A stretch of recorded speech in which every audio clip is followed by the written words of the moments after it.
Merci d'être sur la télévision Labari pour suivre le journal de ce jour, jeudi 3 janvier 2019. Mesdames, Messieurs, bonsoir et bienvenue à tous et veuillez nous excuser pour ces légers retards indépendants de notre volonté. L'actualité l'oblige, nous débutons ce journal avec la 40e édition du sabre national dont les Olympios se sont éteints il y a quelques instants au niveau de l'arène Naroua Sanou de Tillabéri.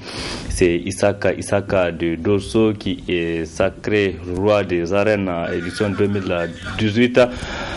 Et Isaka était face à son coéquipier Noura Hassan de Dosso, donc le sabre revient cette année à Dosso. Isaka, le nouveau roi des arènes, remporte ainsi pour la 3e fois le sabre national. Retour sur le combat de cet après-midi dans cet élément.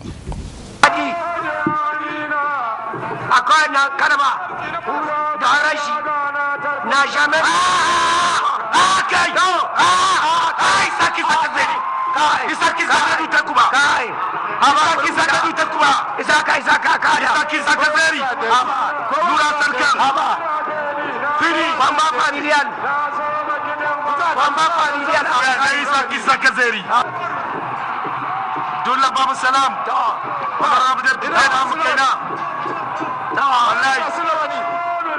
Bamba familial.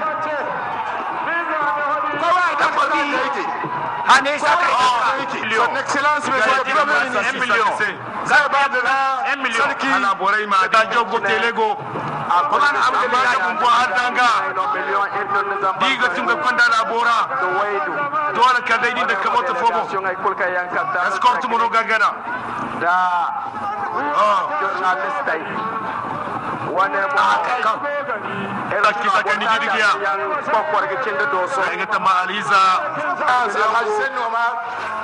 Qui est en train de remettre ce prix. S'il vous plaît, messieurs les journalistes.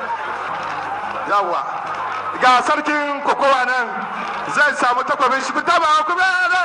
Aran bala argurje kokowa la sabrojin fular rijira Isaka champion du Niger. Tigran Arkambara.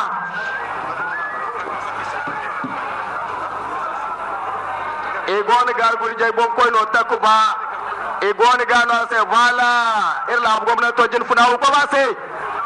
Merci.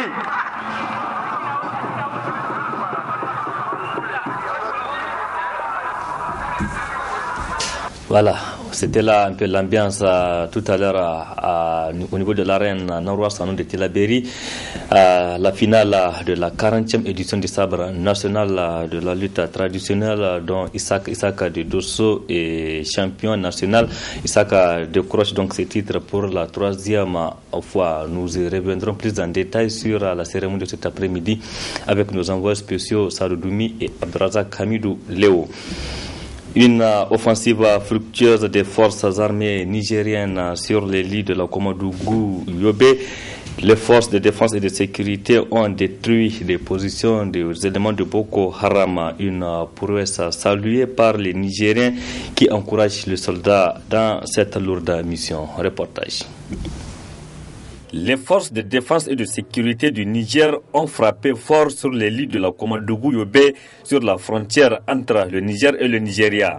En effet, une offensive menée par l'aviation militaire et l'armée de terre a permis d'anéantir plus de 200 éléments de Boko Haram et de récupérer d'importants arsenals de guerre selon un communiqué du ministère de la Défense nationale. Un exploit en ce début de l'année salué par les Nigériens. Je pense qu'il faut comptabiliser cette action ou cette victoire à l'actif de la constance de ce qui a été fait jusque-là, du point de vue investissement matériel et ressources humaines. Donc il faut mettre ça aussi à l'actif de la consolidation des acquis par rapport à toutes les autres opérations qui se sont déroulées, soit de l'autre côté du lac Tchad ou à Tillabéri ou dans d'autres théâtres des opérations. Maintenant, ce qui est important, c'est la gestion de la victoire, puisque, comme vous le savez, il est beaucoup plus difficile à gérer une victoire qu'à gérer l'échec. La gestion de la victoire, c'est consolider les positions qui sont prises aujourd'hui. Et malheureusement, le plus souvent, ces positions, ils sont sur des territoires étrangers, notamment le Nigeria. Les actions combinées de la troupe au sol et de l'aviation doivent être pérennisées dans le souci de maîtriser la situation dans cette zone, estime Al-Qassem Abdurrahman.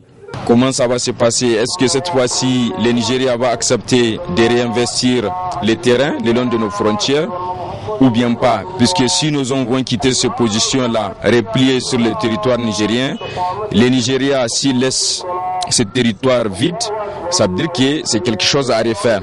La victoire ne sera pas consolidée. Alors que l'essentiel, c'est de consolider cette victoire à travers des actions concrètes.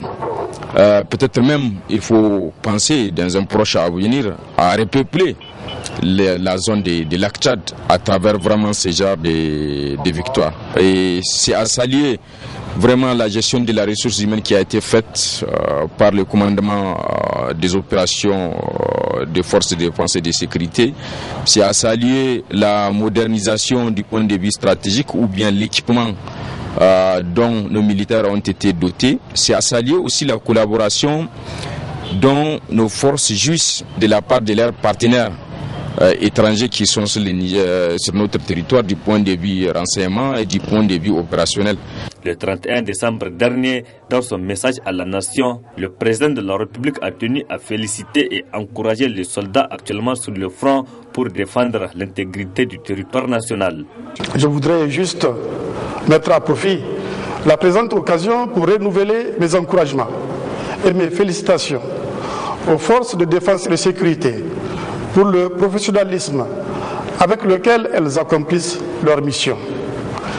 Je fonde l'espoir que les sacrifices qu'elles consentent dans la défense de la patrie seront sanctionnés par une victoire écrasante et définitive contre l'ennemi en 2019. Elles consacrent leur vie pour défendre le territoire national. Les forces de défense et de sécurité du Niger sont actuellement sur plusieurs fronts et sur des terrains accidentés. Une mission lourde mais pas impossible à elles à confier. Elles ont toujours défendu l'intégrité territoriale du Niger dans le vent, sous la pluie, dans le froid, dans les brumes, et elles font la fierté nationale. Les forces de défense et de sécurité nigériennes sont également une référence à l'échelle internationale. Elles ont été sollicitées dans plusieurs théâtres d'opérations militaires. La guerre du Golfe dans les années 90, en Côte d'Ivoire pendant la crise post-électorale, au Libéria, au Mali, dont le nord est toujours déstabilisé par les groupes terroristes. Partout, les soldats nigériens se sont fait distinguer à travers leur savoir-faire, leur professionnalisme, leur courage, leur esprit d'équipe, des qualités qui font des soldats nigériens une référence, des qualités qui expliquent aussi leur prouesse et leur force face à l'ennemi. Au Niger, les forces de défense et de sécurité, notamment les forces armées nigériennes, étaient sur les fronts dans la partie nord du pays pendant les rébellions des années 90 et 2000. Malgré la complexité de cette partie du Niger, la Grande Muette a vaillamment défendu le Niger. Des hommes aguerris qui ne reculent pas face à l'ennemi sacrifient leur vie pour la nation. Ainsi, le Niger a perdu des soldats sur les théâtres de guerre au Niger et au Mali. D'autres ont été encore tués sur les champs d'honneur dans la région de Difa. Ils ont perdu leur vie au moment où ils défendent leur patrie face à Boko Haram. Les hommes ont trahi, la nation vous est reconnaissante. Le peuple nigérien forme un bloc pour vous soutenir dans votre combat actuel contre le groupe terroriste Boko Haram qui tente de déstabiliser notre pays. La troupe, en avant, marche pour combattre le terrorisme.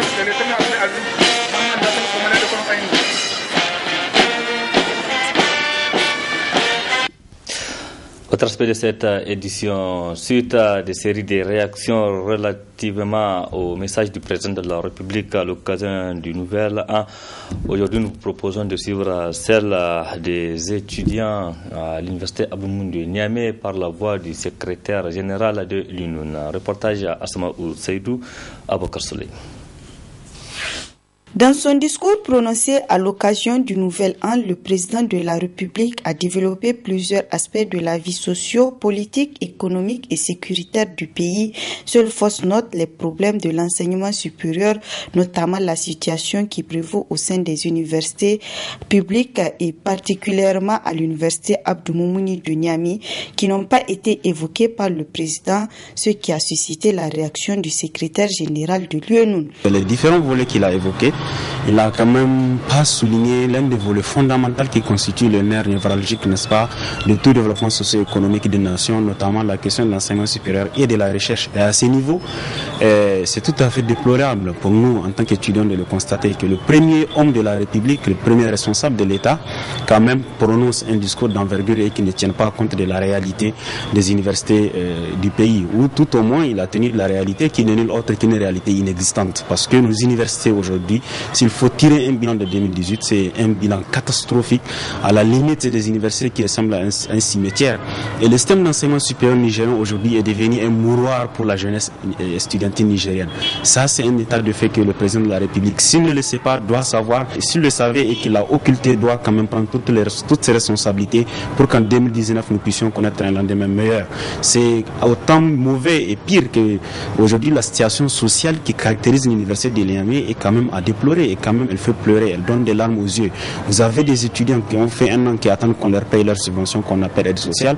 Vous avez des étudiants qui ont fait 6 mois de retard de bourse, et aujourd'hui quand même dans ces brouhaha politico-économiques, l'État du Niger, quand même à travers son président, à travers le premier responsable, s'est exprimé en occultant cette réalité, et quand même c'est une vérité amère. Profitant de la même occasion, le secrétaire général de l'UNUN fait le bilan de l'année académique 2018 avec toutes ces difficultés qu'elle a enregistrées. Il faut se le dire, c'est-à-dire qu'au niveau de l'État, nous avons comme l'impression que la place qu'on a réservée à l'enseignement supérieur, la place qu'on a réservée à la recherche n'est pas une place de choix. Ça a été négligé et ça a été prouvé par le discours prononcé par le président de la République. Dans ce même discours, il a été relevé certains, quoique nous de notre part, quoique en tant qu'étudiants, nous savons que, en tant que président plutôt, nous savons que ce sont ses collaborateurs qui lui donnent certaines informations. C'est soit qu'il y a eu un déficit d'information, une rétention d'information, ou volontairement par la mauvaise foi qui caractérise certains membres du gouvernement, n'est-ce pas, le président n'a pas eu la réalité de notre pays. Parce que le bilan qui a été tiré, un bilan ramassé sur la question de l'éducation primaire et l'éducation de base, et aussi secondaire, il faut dire que c'est à déplorer. L'année 2017, les camarades de l'enseignement secondaire ont réussi des fournitures, ça c'est à reconnaître. Mais en 2018, jusqu'à l'heure où je vous parle, il y a des établissements qui n'ont pas effectué leur entrée académique. Définitive, du fait tout simplement qu'il y a un manque d'infrastructures, du fait tout simplement qu'il y a un manque de fournitures, du fait tout simplement qu'il y a un manque d'enseignants. Et ça, c'est une réalité qui crève les yeux, tant au niveau scolaire secondaire, tant aussi bien au niveau des universités publiques du Niger.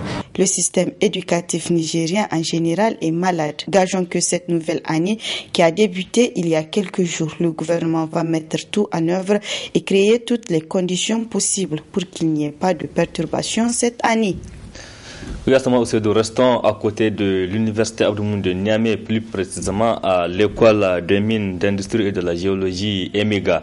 Là-bas aussi, les étudiants sortent pour porter leur voix notamment relativement au blocage des soutenances des étudiants en fin de cycle dans cette école. Selon l'Union des étudiants de l'EMIG, ce sont les enseignants permanents qui sont à la base de ce blocage. N'est-ce pas, Nefissa Zakou?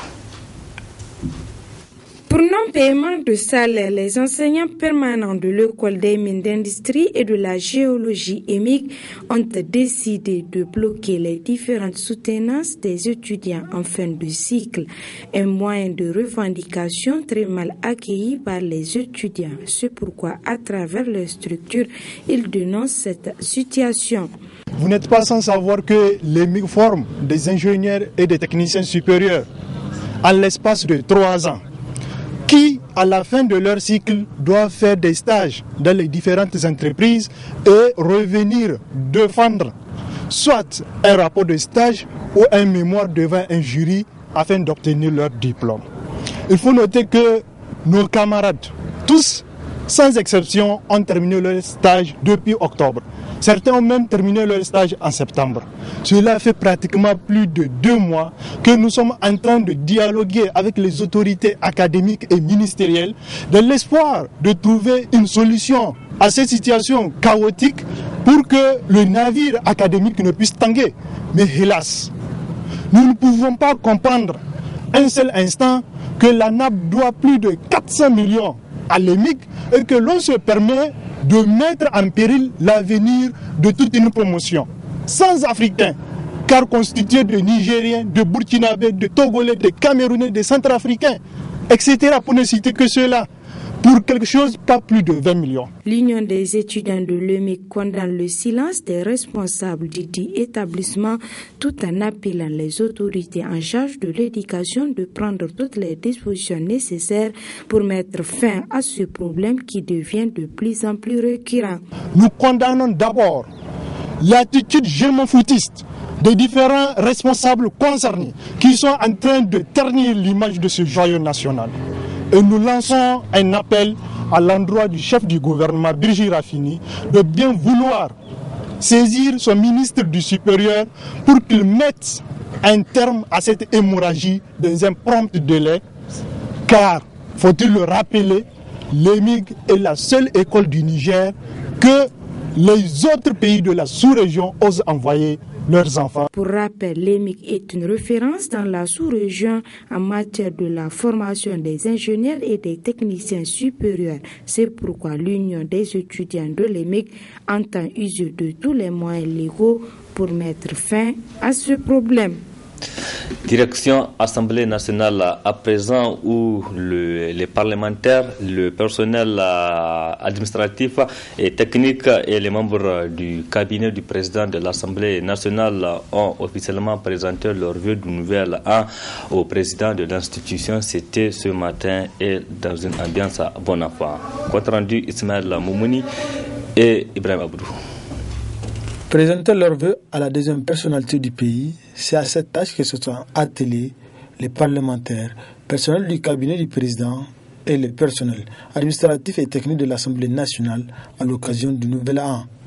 Les députés ont formulé leurs vœux en ces termes. Nous souhaitons que pour notre pays, les résultats qui sont engrangés soient démultipliés encore une fois sur le plan économique, sur le plan culturel, sur le plan social, qu'il y ait davantage de réalisation pour le bien-être des populations et qu'il y ait davantage de paix. Que nous finissions une fois pour toutes avec cette question d'insécurité qui nous hante l'esprit. Je voudrais tout d'abord souhaiter au peuple nigérien une heureuse année 2019, une année de prospérité, de santé et de bonheur à l'ensemble du peuple, en particulier une année de paix, de quiétude sociale, surtout pour certaines zones, notamment celles de Difa et de Tillabéri qui sont victimes des exactions d'un certain nombre de groupes terroristes. Je voudrais enfin dire tous mes encouragements et tous mes vœux de succès pour notre armée qui se bat de jour comme de nuit contre souvent des ennemis invisibles. Je leur souhaite assez de courage et surtout les derniers événements qui sont intervenus qui font que l'armée est de plus en plus sur l'offensive. En tout cas, nous les encourageons et nous sommes de cœur avec eux. Les parlementaires dressent leurs attentes par rapport aux travaux qu'ils vont effectuer au cours de cette année. Je prie Dieu pour que les députés, enfin, sachent qu'ils sont les représentants du peuple et qu'ils doivent travailler sans relâche au bénéfice du peuple, qu'ils doivent travailler sans relâche pour assurer le bonheur du peuple nigérien. Conséquemment, il faut que nous soyons très regardants par rapport aux lois que nous allons adopter en 2019 et les années à venir, de manière à ce que ces lois-là concourent à assurer un mieux-être au Niger et aux Nigériens, de façon à ce que nous puissions sortir du cercle infernal des derniers des pays de la planète Terre en termes d'indice de développement humain. Je voudrais aussi, à cette occasion, souhaiter à tous les députés, au président de l'Assemblée nationale, une bonne et heureuse année, tout en espérant que cette année vienne apporter du nouveau, non seulement pour la législature, mais aussi pour une, j'allais dire, diplomatie beaucoup plus offensive au niveau de l'Assemblée nationale. Les députés ont également profité de cette occasion pour souhaiter bonne année au peuple nigérien. Cette activité a été bénéfique en échange en vue de nouvelles perspectives pour l'année 2019. Assemblée générale ce matin des agents des impôts pour informer la base des manœuvres déclenchées par le ministre des Finances selon le SNAI pour déstabiliser les agents. Ils étaient nombreux, ces travailleurs des services des impôts de Niamey qui ont fait le déplacement pour écouter le message du syndicat. Reportage Mariama Christine Barmo et Chebigiso. Les services de la Direction générale des impôts DGI sont paralysés ce jeudi. En cause, les agents des différents services de Niamey se sont retrouvés dans les locaux du cadastre à l'appel du syndicat pour défendre la profession d'une part et les intérêts des travailleurs d'autre part.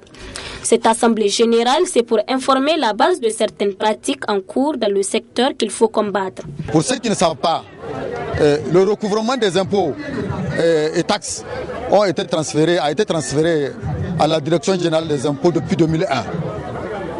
Et depuis ce temps, les recettes ne font que grimper. La raison est toute simple. Les bailleurs de fonds ont constaté qu'il y a vraiment que les autres qui faisaient le recouvrement, donc je parle du trésor, n'arrivent pas à recouvrer le montant qui doit être. Et nous avons dit qu'il faudrait que le recouvrement, les bailleurs de fonds ont dit qu'il faudrait transférer le recouvrement à la DGI. Parce que ceux qui faisaient l'assiette, c'est eux qui connaissent là où trouver le contribuable et faire le recouvrement. Et la loi de finances nous a octroyé la possibilité de faire le recouvrement de tous ces impôts. Et je dis que par rapport à cela, si un ministre de finances vient nommer un receveur des impôts sur proposition du directeur général du Trésor, nous voyons ça très mal. Et c'est en violation du Code général des impôts qui donne toutes les prérogatives au directeur général des impôts pour nommer les receveurs. Je ne sais pas ce que le ministre des Finances reproche à la DGI ou à la date d'aujourd'hui. Mais je vous informe que la DGI n'a jamais aussi bien travaillé que cette année 2018. Trop c'est trop, clame le syndicat qui appelle les militants à se mobiliser et rester engagés pour le combat car l'heure a sonné, déclare le SNAI. Le Conseil d'État nous a donné raison et on a suspendu l'arrêté du ministre des Finances. Mais entre-temps, dans la période qui nous est offerte pour attaquer l'arrêté au fond, ils ont sorti un nouvel arrêté. Ça veut dire quoi? Ça veut dire que c'est une violation de la décision de justice. Un juge a décidé, non, un ministre dit non, moi je ne vais pas exécuter. Et voilà ce que je vais faire. Est-ce qu'on est dans un pays? Et c'est pourquoi nous avons dit, eux pour être dent pour dent, nous allons faire les deux méthodes. Nous allons, devant les tribunaux, nous allons faire des grèves aussi pour paralyser l'administration. S'il s'agit de ça, aujourd'hui que le ministre des Finances sorte dire que si les agents des impôts n'accomplissent pas très bien leur tâche, il n'a qu'à sortir le dire. Il a du reste lui-même dit que les agents des impôts travaillent. Mais pourquoi encore créer des zizanies? Cette assemblée générale informative qui se tient dans toutes les régions va se poursuivre ce vendredi, toujours avec le même point à l'ordre du jour. On doit rester de regarder comme ça, s'il vous plaît. Du sport dans ce journal et c'est pour parler du MENA national junior qui se prépare pour la Coupe d'Afrique des Nations CAN Junior prévue dans un mois au Niger. Le 11 national est malheureusement confronté à des difficultés pour sa dernière phase de préparation prévue à Mauritanie. N'est-ce pas, Ibrahim Tekere? Cet instant où je vous parle, l'équipe était censée être actuellement à Nouakchott. Elle n'a pas pu quitter, faute de billets d'avion. C'est la situation dans laquelle se trouve le MENA Junior, à moins d'un mois du coup d'envoi de la CAN Junior que le Niger abritera. La sonnette d'alarme tirée ce 2 janvier 2019 par le président de la FENIFOOT n'augure pas une bonne préparation pour le 11 junior nigérien. Nous sommes malheureusement toujours assujettis, si je pourrais dire au dictat, en tout cas au bon vouloir d'une agence de voyage. Je ne comprends pas que à ce niveau-là, que l'État commande des billets avec une agence nationale et qu'elle ne s'exécute pas parce qu'elle cherche, je ne sais pas, des assurances, je ne sais pas où. Le ministère de tutelle est quand même le représentant légal de l'État dans ce domaine-là, qui engage l'État. Et on est tout le temps assujetti à ça. On est à la merci d'une agence de voyage à chaque fois. Face à cette situation qui interpelle le chef de l'État, Issou Mamadou, premier capitaine du MENA, encadreurs et joueurs du MENA Junior ont lancé cet appel. Nous avions fait une mauvaise préparation pour la Coupe du Monde de la catégorie des moins de 17 ans, si vous l'appelez. La mauvaise préparation a fait que notre participation n'a pas été ce que nous attendons. Il ne faut pas que cette CAN qui se passe chez nous, plus chez nous, soit faite dans les mêmes conditions. Que l'impréparation de quelques derniers instants fasse qu'on fasse une mauvaise Coupe d'Afrique. Vraiment, on aimerait lancer un appel d'abord aux autorités parce qu'on a besoin vraiment de leur soutien. On a besoin d'un grand soutien parce que la CAN va se faire chez nous. Donc il faudra donner une très belle image du pays. Pourquoi pas remporter la CAN? Pourquoi pas laisser le trophée ici, chez nous? Donc vraiment, il faut que l'État nous soutienne. On a besoin du soutien de l'État. Les villes de Niamey et de Maradi abriteront les phases finales de la Coupe d'Afrique des Nations 2 juniors du 2 au 17 février 2019. Un double défi attend le Niger, le défi organisationnel et le succès sur le terrain. Parlons encore du football et c'est pour parler du football féminin avec fin hier soir de la première édition du championnat national de football féminin. L'équipe de Niamey a remporté la finale contre celle d'Agadez, tandis que pour la troisième place, c'est Maradi qui a pris le dessus sur Dosso après des séances de tir au but. Retrouvons Ibrahim Tikireni. Après plus d'une semaine de compétition, la première édition du championnat national de football féminin a connu son apothéose ce mercredi 2 janvier 2019 au stade municipal de Niamey. À l'affiche de la finale, l'équipe de Niamey contre celle d'Agadez. C'est donc la solide équipe de Niamey plus aguerrie qui a remporté 4-0 la partie. Des réalisations signées Marie Adebea, Falmata Mamadou et un doublé de Bouchiratou Nourou. Aucun match n'est facile. Seulement on a essayé de jouer le jeu, on a suivi les instructions du coach et ça a bien marché pour nous. Et on est content, on est fiers de notre prestation, on est fiers de ce que nous faisons.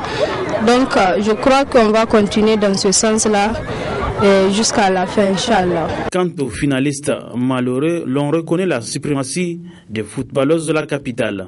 Gaskiya mun ji dadin matchin ga mu da tunda muka zo ba mu ta mun kai final haka mun gode ma Allah da muka kai final tunda suna iya cin mu har su ga mu 20-0 kuma mun gode ma Allah 4-0 ne suka ci.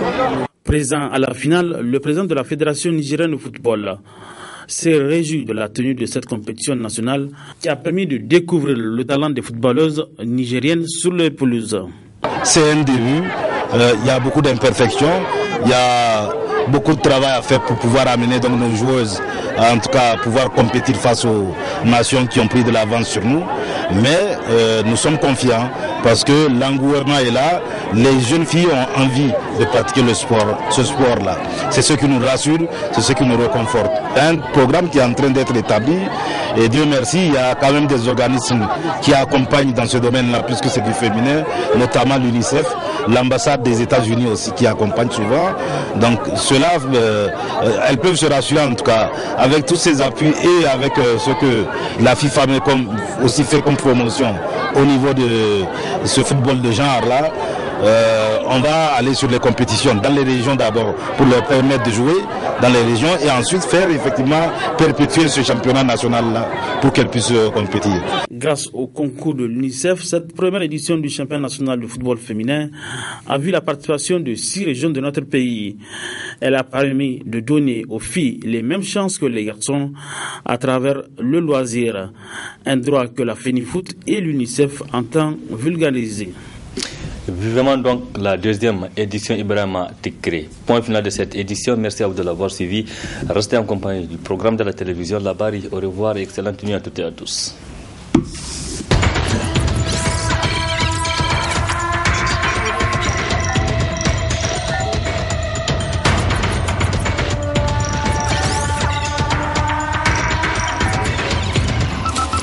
Audio Jungle.